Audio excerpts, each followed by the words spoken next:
रामपुर का इंदिरा मार्केट खाने पीने के सामान के लिए बहुत प्रसिद्ध था। वहाँ पे तरह तरह के खाने का सामान मिलता था और दूर दूर से लोग वो खाना खाने आते थे। और इन्हीं दुकानों में रमेश मोमो वाला का एक ठेला था। उसके मोमोज पूरे गांव में बहुत प्रसिद्ध थे। अरे भैया, एक प्लेट मोमोज लगा देना। हाँ हाँ भैया, अभी लगाते हैं। एक बार रमेश के मोमोज खाओगे तो कभी भूल नहीं पाओगे, हमेशा ही याद रखोगे और हमेशा यही आओगे, ये रमेश का वादा है। रमेश की दुकान के पास ही चंदू की फलों की दुकान थी।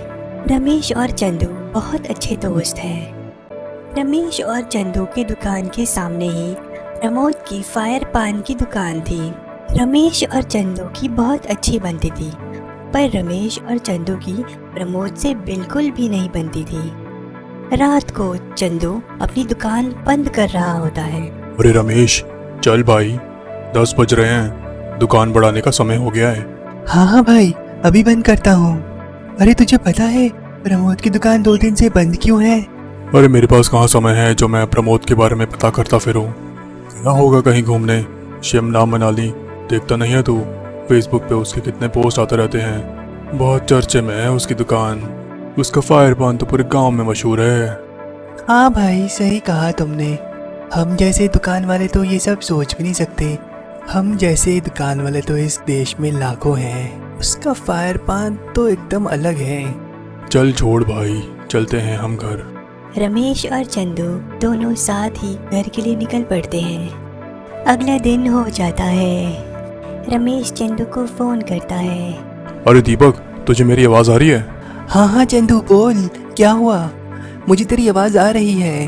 अरे तू इतना घबराया हुआ सा क्यों लग रहा है? अरे रमेश, न्यूज़ खोल के देख, हम बर्बाद हो गए हैं। अरे क्या बोल रहा है तू? अरे रुक, मैं देखता हूँ ज़रा। रमेश न्यूज़ चैनल खोलता है। रामपुर की इंदिरा मार्केट में हुआ बड़ा हादसा, लगी भीषण आग, 25 दुकानें हुई जल के राख, 10 की मौत और 30 हुए घायल। फायर पान दुकान के मालिक प्रमोद की हुई घटनास्थल में मृत्यु और आसपास की दुकानें भी जल के राख हो गई। ये सब सुन के रमेश के पैरों के नीचे से जमीन खिसक जाती है। उसे कुछ समझ नहीं आता।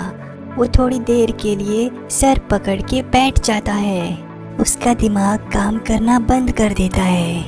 तभी उसके दरवाजे पे दस्तक होती है। वो जाके दरवाज़ा खोलता है और देखता है कि चंदू खड़ा है और उसकी आंखें भी लाल है और वो गहरी चिंता में लगता है। अरे चंदू, ये क्या हो गया भाई? हम लोग तो बर्बाद हो गए। अरे रमेश, हम प्रमोद के बारे में कल क्या क्या बोल रहे थे, हम उसे आखिरी बार मिल भी नहीं पाए। रमेश और चंदू रोने लगते हैं और फिर कुछ देर बाद वो दोनों शांत हो जाते हैं। चल यार, अब रोने से कुछ नहीं होगा। चल एक बार जाके दुकान दिखाते हैं। हाँ हाँ, चल एक बार दुकान दिखाते हैं, किस हालत में है वो दुकान। जो हो गया है उसको बदला तो नहीं जा सकता। रमेश और चंदू दोनों एक साथ इंदिरा मार्केट जाते हैं। वहाँ वो दोनों अपने साथी दुकानदारों से भी मिलते हैं जिनकी दुकानें भी जल चुकी होती हैं। हमें फिर से दुकान नए सिरे से शुरुआत करनी पड़ेगी। हम जिस हालत में थे वहाँ तक पहुँचने में हमें महीनों लग जाएंगे। अरे भगवान करे जिनके साथ ये अनहोनी हुई है उन्हें भगवान शक्ति दे और फिर से दुकान नए सिरे से शुरुआत करने की ताकत दे। भगवान उन्हें शक्ति और बुद्धि प्रदान करे जिससे वो अपनी दुकान फिर से शुरू कर सके। रमेश और चंदू अपनी दुकान फिर से बनाने में जुट जाते हैं। उनके सामने प्रमोद की दुकान जली हुई पड़ी रहती है और प्रमोद के घर वाले उसकी दुकान एक बार देखने आते हैं और उसकी पत्नी बहुत रो रही होती है। ये सब देखकर रमेश और चंदू को बहुत बुरा लगता है। यार, प्रमोद की दुकान ऐसे देखकर मुझे उसकी बहुत याद आती है।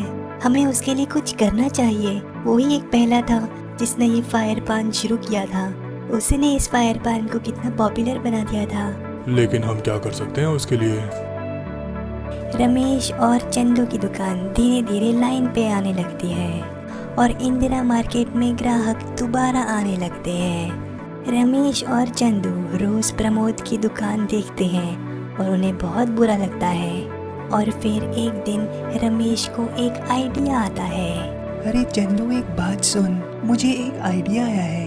क्यों ना हम प्रमोद के फायर पान से इंस्पायर होकर फायर मोमोज बनाएं और हम इसका क्रेडिट भी प्रमोद को ही देंगे। इससे लोग उसे याद भी रखेंगे और क्या पता हम फेमस भी हो जाएं। हाँ यार, तेरा आइडिया तो बहुत अच्छा है, एकदम अनोखा है ये। मुझे लगता है कि तुझे ये करना चाहिए। इसके बाद रमेश और चंदू फायर मोमोज की दुकान शुरू करते हैं। रमेश और चंदू ने एक बड़ा सा पोस्टर भी बनाया होता है जिसमें वो प्रमोद को ट्रिब्यूट देते हैं। वो उसमें लिखते हैं कि प्रमोद कितना भला इंसान था और उसी से इंस्पायर्ड होकर ये फायर मोमोज बना है। वो लोग एक और बोर्ड भी लगाते हैं जिसमें लोग अपना रिव्यूज़ लिख सकते हैं। देखते ही देखते लोगों में ये फायर मोमोज फेमस हो जाता है। दूर दूर से लोग ये फायर मोमोज खाने आते हैं। अरे देखा, मैंने तुझे कहा था ना, तेरा आइडिया ज़रूर सफल होगा। मुझे पहले से ही पता था प्रमोद को कितना अच्छा लगता होगा कि उसके इतने फॉलोअर्स थे। लोग भी उसके बारे में कितने अच्छे अच्छे कमेंट्स हमारे रिव्यू बोर्ड पे लिख कर जाते हैं। ये सब अगर वो देख पाता तो कितना खुश होता। हाँ यार, ये बात तो सच है। प्रमोद भी अगर ये देखता तो उसे बहुत खुशी मिलती।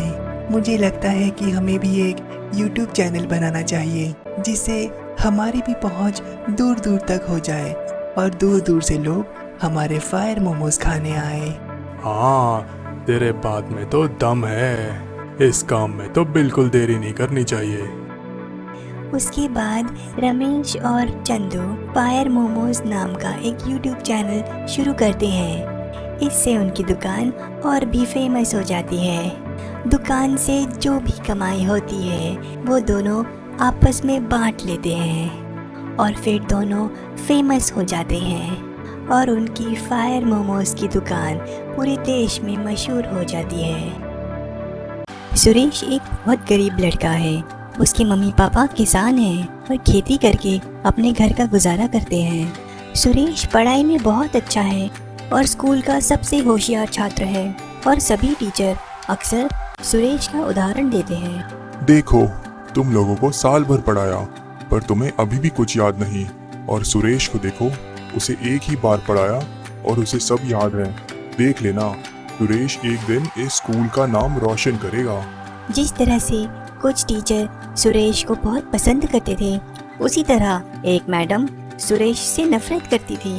वो अक्सर छोटी छोटी गलतियां निकालती थी ताकि वो सुरेश को डांट सके। बच्चों, सबने अपना होमवर्क कंप्लीट किया?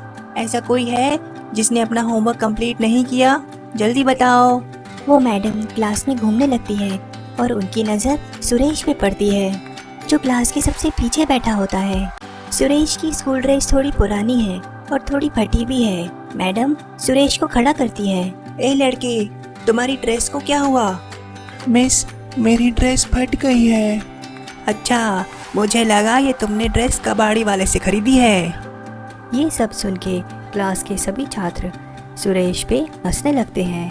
इस तरह सब बच्चों को खुद पे हंसते देखकर सुरेश को बहुत बुरा लगता है, पर ये सब देखकर सुरेश कुछ कह नहीं पाता और नजरें झुकाकर शांति से खड़ा रहता है। तुम ऐसे शांति से बुत बाट के क्यों खड़े हो? पर सुरेश कुछ नहीं कहता और नजरें झुकाकर खड़ा रहता है। अगर स्कूल यूनिफॉर्म खरीदने की औकात ही नहीं है तो इतने बड़े स्कूल में आते ही क्यों हो पढ़ने? सरकारी स्कूल में चले जाया करो, फ्री में तुम्हारी पढ़ाई हो जाएगी। पता नहीं ऐसे गरीब लोग स्कूल में आते ही क्यों हैं। मैडम की ये बात सुन के सभी बच्चे फिर से सुरेश का मजाक उड़ाते हुए हंसने लगते हैं और इस तरह बार बार अपनी बेइज्जती होता देख सुरेश को बहुत बुरा लगता है। उसके आंखों से आंसू आने लगते हैं और वो रोने लगता है।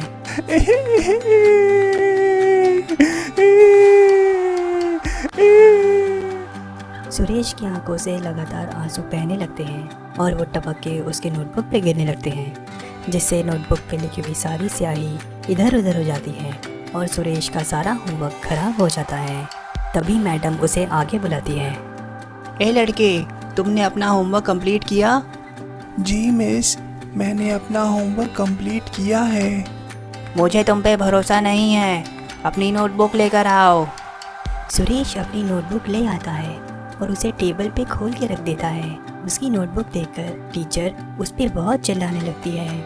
ए बच्चे, ये क्या मजाक है? इस नोटबुक पे तो पूरी स्याही फैली हुई है। होमवर्क कहाँ है तुम्हारा? सुरेश देखता है कि उसके टपके हुए आंसुओं से पूरा होमवर्क खराब हो गया है। पूरे नोटबुक पे स्याही फैल गई है। मिस, मैंने होमवर्क किया था, मैं सच बोल रहा हूँ। वो पानी गिरने की वजह से पूरा होमवर्क खराब हो गया है। मैडम उसकी एक बात नहीं सुनती और उसे डांटने लगती है। एक तो झूठ बोलते हो और ऊपर से जुबान लड़ाते हो। निकल जाओ मेरी क्लास से बाहर। तुम जैसे गरीब लोगों के लिए ये स्कूल बना ही नहीं है। और हाँ, शूज़ कहाँ हैं तुम्हारे? कल बिना शूज़ के स्कूल मत आना। इस तरह सभी बच्चों के सामने डांटकर टीचर सुरेश को क्लास से बाहर निकाल देती है। ऐसे ही किसी भी कारण से टीचर सुरेश को क्लास से बाहर निकाल देती है। कुछ समय क्लास से बाहर रहने के बाद बेल बज जाती है और सभी बच्चे घर के लिए निकल पड़ते हैं और जाते हुए रास्ते में पड़ने वाली नदी में गंदे किए हुए कागज़ फेंकते हैं। आज फिर नदी को कागज से गंदा कर दिया। पता नहीं ये ऐसा क्यों करते हैं। सुरेश नदी से सारा कूड़ा उठा लेता है और इसे जमा करके कूड़ेदान में डाल देता है। सुरेश को ऐसा करता देख जल देवता खुश हो जाते हैं। सुरेश घर आ जाता है और वो बहुत परेशान है। मेरे पास तो जूते ही नहीं हैं। कल अगर बिना जूतों के गया तो टीचर स्कूल में नहीं आने देगी। क्या करूं मैं? भगवान जी, मदद करो ना थोड़ी सी। सुरेश बहुत सोचता है और उसके दिमाग में एक आइडिया आता है। वो पास में पड़ा हुआ एक सफ़ेद कागज़ उठाता है और उससे एक जूता बनाता है। सुरेश उस जूते को अपने पाँव में पहनकर देखता है। अरे वाह, ये जूते तो एकदम फिट बैठ रहे हैं। अब कल से मैं भी स्कूल में जूता पहन कर जाऊंगा। अब सुरेश के पास एक जोड़ी जूते तैयार हैं। अब इन जूतों को काले कलर से पेंट करेंगे और ये हो गए मेरे यूनिफॉर्म के शूज़ तैयार। सुरेश दोनों जूतों पे काले कलर से पेंट करता है जिससे जूते एकदम यूनिफॉर्म के रंग के हो जाते हैं। अगले दिन सुरेश उन कागज़ के जूतों को पहनकर स्कूल जाता है। जैसे ही टीचर की नज़र सुरेश पे पड़ती है वो उसे आवाज़ लगाती है। ए लड़के, तुम, हाँ तुम इधर आओ। मैडम देखती है कि सुरेश आज जूते पहनकर स्कूल आया है। अच्छा हुआ आज तुम जूते पहन कर आए हो, वरना मैं तुम्हें आज स्कूल में नहीं घुसने देती। चलो अंदर चलो। सुरेश ने आज भी होमवर्क किया है। मैडम सभी बच्चों का होमवर्क चेक करती है। सभी बच्चे अपना होमवर्क दिखाने के लिए लेकर आओ। सुरेश, आज होमवर्क किया है कि नहीं? अपनी नोटबुक लेकर आओ। ये क्या, आज पहली बार तो तुम जूता पहनकर आए हो और वो भी इतना गंदा। जाओ इसे साफ करके आओ। मैडम टेबल पे पड़ा हुआ पानी का ग्लास उठाती है और सुरेश के जूते पे फेंक देती है। जूतों पे पानी गिरने से उनका कलर निकल जाता है और जगह जगह से कागज़ गीला होके फट जाता है। अच्छा, तो ये शैतानी की है तुमने? मुझे बेवकूफ़ समझा है तुमने? नहीं मैम, ऐसी बात नहीं है। जब तुम्हारी एक जोड़ी जूते खरीदने की औकात ही नहीं है तो क्यों भर्ती लिया है स्कूल में? तुम जैसे गरीब लोगों के लिए स्कूल बना ही नहीं है। अब अगर असली यूनिफॉर्म के जूते लाओगे तभी अपनी शक्ल दिखाना, वरना मत दिखाना। निकल जाओ यहाँ से। सुरेश चुपचाप स्कूल से निकल आता है। वो बहुत उदास है। वो नदी किनारे बैठ जाता है। आज नदी में बहुत कचरा फैला है पर सुरेश नदी से कचरा नहीं उठाता। ये देखकर जल देवता प्रकट होते हैं और सुरेश से पूछते हैं, क्या हुआ बेटा, तुम इतने उदास क्यों हो? मेरे पास शूज़ नहीं है, इसीलिए मुझे स्कूल से निकाल दिया है। बस इतनी सी बात? तुम हमेशा मेरी सफाई करते हो, इतनी सी मदद तो मैं तुम्हारी कर ही सकता हूँ। जल देवता अपने जादू से एक जोड़ी जूते सुरेश के लिए तैयार करते हैं। पर ये तो सफ़ेद कलर के जूते हैं, पर मुझे तो काले चाहिए। जल देवता फिर से जादू से जूतों को काला कर देते हैं। ये लो, अब तो ठीक है ना, तुम्हारे लिए एक जोड़ी काले जूते तैयार। सुरेश काले जूते देखकर बहुत खुश हो जाता है और उन जूतों को लेकर घर चला जाता है। अगले दिन जब सुरेश इन काले जूतों को पहनकर स्कूल में आता है तो मैडम उसे गेट पे ही रोक लेती है। ए लड़के, आज तो फिर वो कागज़ के जूते पहन के नहीं आ गए ना? नहीं मिस, ये तो मेरे यूनिफॉर्म शूज़ हैं। मैडम अपने मन में सोचती है, लगता है ये लड़का मुझे बेवकूफ़ समझ रहा है। आज फिर से क्लास के सामने इसकी बेइज्जती करूँगी। सारे बच्चे क्लास में इकट्ठा होते हैं और मैडम सुरेश को आगे बुलाती है। ये देखो, ये हमारे स्कूल का सबसे होशियार छात्र है जो कागज़ के जूते पहनकर और उन्हें कलर करके स्कूल आता है। ये कहकर मैडम सुरेश के जूतों पर पानी फेंकती है। अभी देखना इसके जूते कैसे काले से सफ़ेद हो जाते हैं। हा हा हा हा हा। पर सुरेश के जूतों का कलर नहीं उतरता। ये देखकर मैडम सुरेश के जूतों पर फिर से पानी फेंकती है। पर वो जूते ना फटते ना ही उनका कलर उतरता। उल्टा जल देवता के जादू से मैडम के चेहरे का रंग काला हो जाता है। मैडम को जब पता चलता है कि उनके चेहरे का रंग काला हो गया है तो वो स्कूल छोड़ के भाग जाती है और कभी वापस लौट कर नहीं आती। अब सुरेश अपने इन जादुई जूतों को पहन के रोज स्कूल आता है और मन लगाकर पढ़ाई करता है।